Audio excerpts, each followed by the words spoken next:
కాస్తైన కంగారు ఉంటుందిరా.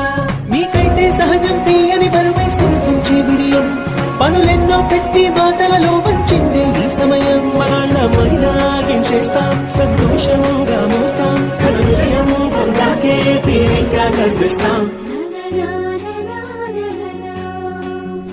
అందాల కుందనపు బొమ్మవని జత చేరుతున్న చంద్రుని వందేళ్ల బంధమై అల్లుకుని చెయ్యందుకోవటే